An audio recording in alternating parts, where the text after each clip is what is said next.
Hello and नमस्कार दोस्तों, स्वागत है आपका सक्सेस पॉइंट के ऑनलाइन प्लेटफॉर्म पर। और गाइज आज हम डिस्कस करते हैं प्रेजेंट सिंपल के एक्सरसाइज। जो यहाँ पर गाइज ये वाले क्वेश्चन है वो एग्जाम की दृष्टि से आप लोगों के लिए वेरी वेरी इंपॉर्टेंट होंगे। तो चलिए डिस्कस करते हैं।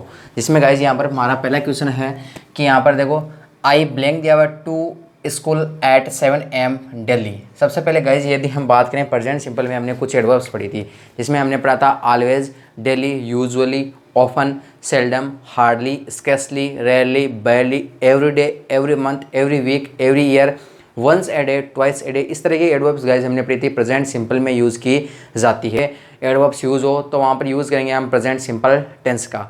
चलिए, तो सबसे पहले गाइज यहाँ पर हमारा वर्ड आ रहा है दिल्ली। इसका मतलब इसे हमें पता चलेगा कि यहाँ पर कौन सा टेंस आएगा, प्रेजेंट सिंपल आएगा। ठीक है, अब बात आती है कि प्रेजेंट सिंपल में गाइज हमने यूज़ किया था अफर्मेटिव सेंटेंस में वर्ब के साथ, वर्ब की फर्स्ट फॉर्म के साथ SES। या हम बात करें यदि नेगेटिव, इंट्रोगेटिव नेगेटिव की, तो गाइज यहाँ पर हमने पढ़ा था डू और डज हेल्पिंग वर्ब का यूज़ किया था। और डू डज के साथ वर्ब की कौन सी फॉर्म आती है, फर्स्ट फॉर्म आती है। ठीक है ना, प्रेजेंट सिंपल में सबसे पहले हमने ये पढ़ा था। ठीक है, चलो बात करते हैं यहाँ पर I blank to school at 7 AM Delhi. ठीक है, यहाँ पर ऑप्शन दिया हुआ पहला गो, वेंट, गो, और यहाँ पर है, चलो यहाँ गोज कर लेते हैं, और यहाँ पर फोर्थ ऑप्शन है गोइंग। ठीक है, तो बताइए यहाँ पर कौन सा वाला ऑप्शन करेक्ट होगा। सबसे पहले यहाँ पर है वेंट, इसका मतलब वर्ब की सेकंड फॉर्म तो नहीं होगी। ठीक है ना, यहाँ से गोइंग ये भी नहीं होगा। अब यहाँ गो और यहाँ पर गो जा सकता है। ठीक है ना, गो और गो जा सकता है, इसमें से कौन सा आएगा। तो यहाँ पर हमें देखना है, सबसे पहले सब्जेक्ट को देखना है। तो सब्जेक्ट को आइडेंटिफाई करोगे तो आई यहाँ पर गाइज हमारा कैसा सब्जेक्ट होता है, आई यहाँ पर हमारा प्लूरल सब्जेक्ट होता है। तो प्लूरल वर्ब के साथ SES का यूज़ नहीं किया जाता है। ठीक है ना, तो यहाँ पर हमारा ऑप्शन नंबर ए वाला करेक्ट हो जाएगा। तो क्या बन जाएगा guys, I go to school at 7 AM Delhi. ठीक है, तो गाइज आशा करता हूँ पहला क्वेश्चन आप अच्छी तरीके से समझ गए होंगे। चलिए बढ़ते हैं नेक्स्ट क्वेश्चन की तरफ। An empty vessel blank there too much noise. ठीक है ना, चलो यदि गाइज हम बात करें तो आपने यहाँ पर एक प्रेजेंट सिंपल में एक यूजेस पढ़ा था। यदि आपके इडियम्स, कहावतें, मुहावरे यूज़ हो तो वो हमेशा ही प्रेजेंट सिंपल में यूज़ किए जाते हैं। तो यहाँ पर देखो, इसका अर्थ होता है an empty vessel blank there too much noise. इसका होता है गाइज अध जल गगरी छलकत जाए। यहाँ पर हमने पढ़ा था मुहावरे और कहावतें हमेशा ही प्रेजेंट सिंपल टेंस में यूज़ की जाती है। जैसे आपने सुना होता, एक हाथ से ताली नहीं बजती है, तो इसको बोलते हैं it makes to make a quarrel. ठीक है ना, तो यहाँ पर है मेक्स आ रहा है, प्रेजेंट सिंपल टेंस यूज है। क्यों? क्योंकि कहावतें हैं वो हमेशा ही प्रेजेंट सिंपल टेंस में यूज़ की जाती है। जैसे हम बात करें कि honesty is the best policy, हम यहाँ पर honesty was the best policy नहीं बोल सकते, क्योंकि कहावतें हैं वो हमेशा ही प्रेजेंट सिंपल टेंस में यूज़ की जाती है। ठीक है, तो गाइज यहाँ पर है हमारा an empty vessel blank there too much noise. तो हमेशा ही कहावतें यूज़ की जाती है प्रेजेंट सिंपल में। ठीक है ना, तो यहाँ पर हमारा एम्पटी वेजल है, तो यहाँ पर हमारा ऑप्शन नंबर कौन सा हो जाएगा, 2 नंबर हो जाएगा। ठीक है ना, तो यहाँ पर हो जाएगा एन एम्पटी वेजल्स मैक्स। ठीक है ना, an empty vessel makes too much noise, कि यहाँ पर आपने एक कहावत सुनी हो ना, अद्दल गगरी छलकत जाए, इसको इंग्लिश में बोलते हैं an empty vessel makes too much noise. ठीक है, चलो बढ़ते हैं गाइज हमारे थर्ड क्वेश्चन की तरफ। If you blank the English you will get a professional job. यदि गाइज आपने अच्छी तरीके से पढ़ा है कंडीशनल सेंटेंस, तो कंडीशनल सेंटेंस में मैंने बताया कंडीशनल सेंटेंस से 2 टाइप्स के क्लोज से मिलकर बना हुआ था, जिसमें एक होता है गाइज आपका सबऑर्डिनेट क्लोज और एक होता है आपका प्रिंसिपल क्लोज। सबऑर्डिनेट क्लोज को हमने कहा था इफ़ क्लोज भी कहा जाता है, उसको कंडीशनल क्लोज भी कहते हैं। ठीक है ना, चलो सबसे पहले देखते हैं कि यदि हमारा इफ़ क्लोज प्रेजेंट सिंपल में होता है तो यहाँ पर है अपना जो प्रिंसिपल क्लोज है वो किस में होता है, फ्यूचर सिंपल में। तो यहाँ पर आपके देखो विल और विल के साथ वर्ब की फर्स्ट फॉर्म, इसका मतलब जो आपका यहाँ पर प्रिंसिपल क्लोज है वो फ्यूचर सिंपल में है, तो इसका मतलब सब ऑर्डिनेट क्लोज किस में आएगा, प्रेजेंट सिंपल में आएगा। ठीक है ना, चलो तो सबसे पहले आर स्पीकिंग नहीं होगा। ठीक है, और विल स्पीक भी नहीं होगा। ठीक है, तो सबसे पहले देखते हैं हमारा यहाँ पर यू सब्जेक्ट कैसा है गाइज। यू सब्जेक्ट है गाइज हमारा यहाँ पर प्लूरल, इसका मतलब आने वाली वर्ब भी कैसी रहेगी, प्लूरल वर्ब आएगी। ठीक है ना, चलो तो यहाँ पर हमारा ऑप्शन नंबर कौन सा हो जाएगा, ए। यहाँ पर हो जाएगा गाइज स्पीक। ठीक है ना, if you speak English you will get a professional job. ठीक है ना, चलो आगे बढ़ते हैं हमारे यहाँ पर नेक्स्ट क्वेश्चन की तरफ। आई होप ये वाले तीनों क्वेश्चन हैं आपको अच्छी तरीके से समझ में आ गए होंगे। ठीक है, चलो फोर्थ क्वेश्चन है गाइज यहाँ पर हमारा द सन ब्लैंक, यहाँ पर दिया हुआ है इन द ईस्ट। ठीक है ना, तो हमने यहाँ पर रूल को एक बार हम रिवाइज करते हैं। तो हमने पढ़ा था यूनिवर्सल ट्रूथ है वो हमेशा ही प्रेजेंट सिंपल में यूज़ किया जाता है। ठीक है ना, जैसे यहाँ पर the sun sets in the west, कि हमेशा ही सन हो वेस्ट में क्या होता है, अस्त होता है, ठीक है ना। तो हमेशा ही वो होता है, ऐसा नहीं कि यहाँ पर है कभी होता ही नहीं, ठीक है ना, हमेशा ही ऐसा होता रहता है। तो वो केस में आता है यूनिवर्सल ट्रूथ और यहाँ पर यूज़ किया जाता है प्रेजेंट सिंपल टेंस में, ठीक है ना।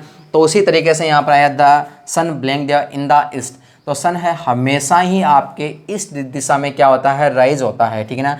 तो रोज़ आपकी वर्ब की सेकंड फॉर्म नहीं आएगी, राइजिंग भी यहाँ पर नहीं होगा, ठीक है ना। अब देखते हैं यहाँ पर रोज़ भी फिर से सेकंड फॉर्म आए तो यहाँ पर करेक्ट क्या हो जाएगा, द सन यहाँ पर है राइजेस होगा, ठीक है ना। द सन, क्योंकि सन क्या है कि सिंगुलर है, ठीक है। तो the sun rises in the east, ये वाला आपके करेक्ट हो जाएगा, ठीक है। चलिए गाइज बढ़ते हैं हमारे नेक्स्ट रूल की तरफ। चलो यहाँ से एक हम ये वाला रूल पढ़ सकते हैं, जैसे आपको आर्टिकल में पढ़ाया जाएगा, लेकिन जो आपके यहाँ पर है ब्रह्मांड में यूनिक थिंग्स है उन सभी से पहले हम यहाँ पर डेफिनेट आर्टिकल द का यूज़ करते हैं, जैसे the sun, the moon, the galaxy, देखिए ना, इस तरीके से। और यहाँ पर जो डायरेक्शंस नेम है, before the name of directions name से पहले भी हम डेफिनेट आर्टिकल द का यूज़ करते हैं, जैसे the east, the west, the south. लेकिन एक एक्सेप्शन पढ़ेंगे हम जब आर्टिकल में पढ़ेंगे, तो यहाँ पर डायरेक्शन के साथ जब प्लेस का नाम आ जाता है तब उसमें हम यहाँ पर है इनसे पहले जीरो आर्टिकल का यूज़ करते हैं, ठीक है ना। चलो आगे बढ़ते हैं गाइज। यहाँ पर है हमारा क्वेश्चन है अगला वाला, the SBI and other banks wants to enhance their online services, ठीक है ना।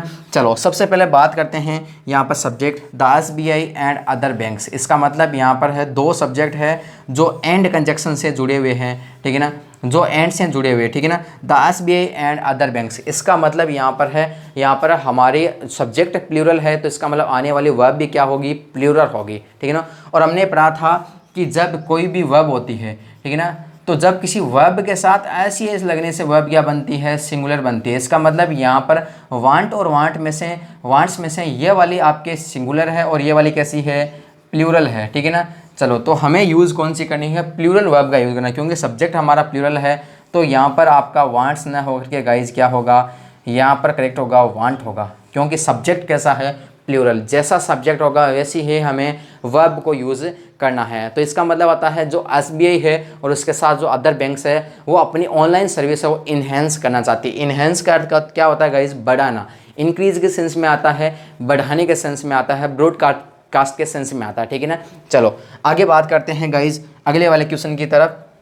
She says that she will take her umbrella in case it will rain, ठीक है ना। सबसे पहले बात करते हैं गाइज, यदि मैंने कंडीशनल सेंटेंस में आपको लिखाया था ऐसा सेंटेंस जो आपके if, until, as if, even if, suppose, supposing that, provided और उसके साथ एक बार लिखाया था इन केस, यदि इनसे स्टार्ट हो तो वो कौन सा होता है गाइज आपका, यहाँ पर वो तो होता है आपका सबऑर्डिनेट क्लॉज, या इसी को बोलते हैं हम इफ़ क्लॉज, ठीक है।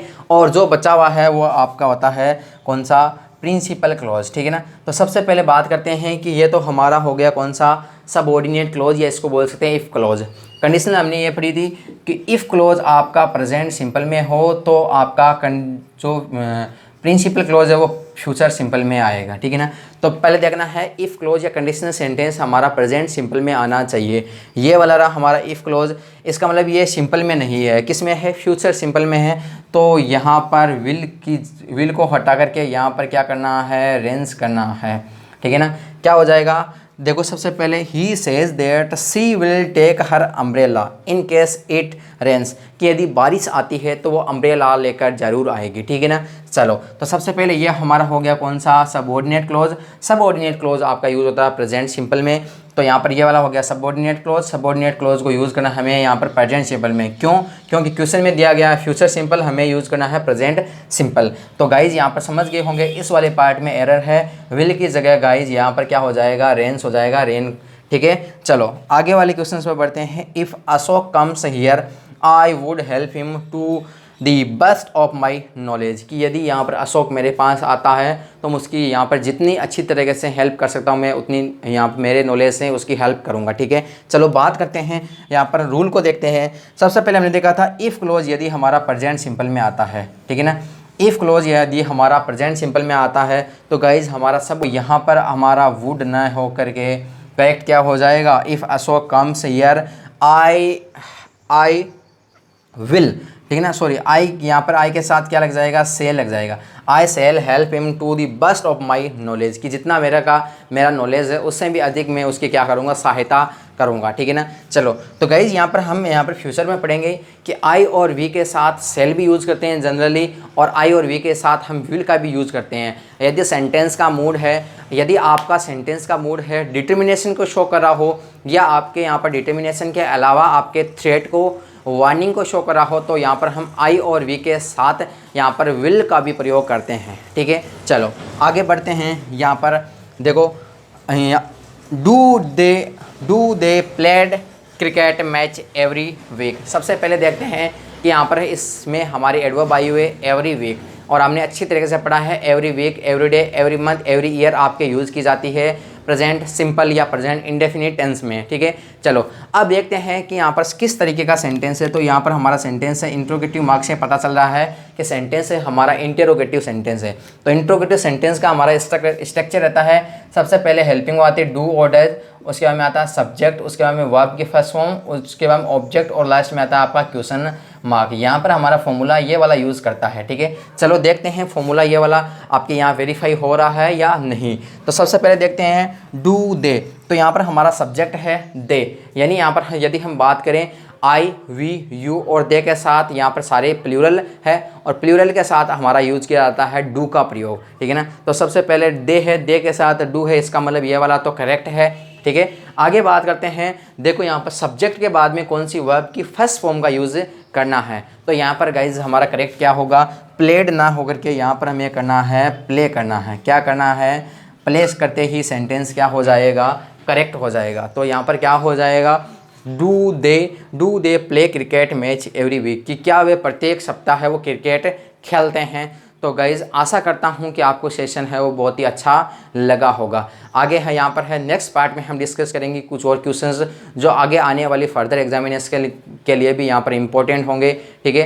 तो आज के लिए इतना ही, मिलते हैं कल। Have a nice day, thank you so much. और ये चैनल पर पहली बार आए हो तो चैनल को सब्सक्राइब जरूर करें, और पास में बेल आइकन को प्रेस कर ले, जिससे आपको क्लास का सबसे पहले नोटिफिकेशन मिलता रहे।